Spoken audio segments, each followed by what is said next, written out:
তাদের কার্যক্রম স্থগিত করা, নির্বাচনী কার্যক্রম স্থগিত করা। আমাদেরকে সবাই পরামর্শ দিচ্ছে আপনারা একা চলবেন না, আপনারা অপরিচিত মানুষের সাথে সতর্ক থাকবেন।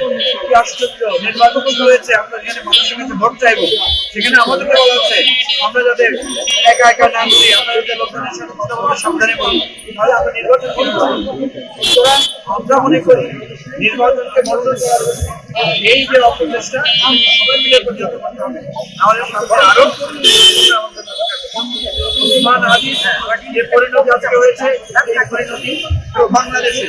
সুতরাং উসমান হাদির চিকিৎসার জন্য এই রাষ্ট্রের সর্বোচ্চ এফোর্ট দেওয়া দরকার।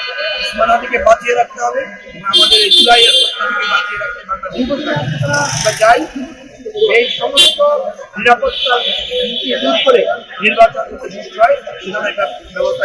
গতকালকে এই সময় ঘটনা ঘটেছে, 24 ঘন্টা পার হয়ে গেছে, এখন অব্দি পর্যন্ত আসামি গ্রেফতার করতে পারেনি আসামিকে। এটা আসলে আইন শৃঙ্খলা বাহিনী কোনো অবনতি কিভাবে দেখছে? এটা তো গ্রেফতারের কথা নয়, উসমান হাদিকে তো আজকে কয়েকদিন ধরেই হুমকি দেওয়া হচ্ছে, রেজিস্টার প্লাস হুমকি দেওয়া হচ্ছে, হাসনাত আব্দুল্লাহ সহ জুলাই অভ্যুত্থানের হুমকি দেওয়া হচ্ছে, হুমকি দেওয়া হচ্ছে। এটা কি প্রশাসন জানে না?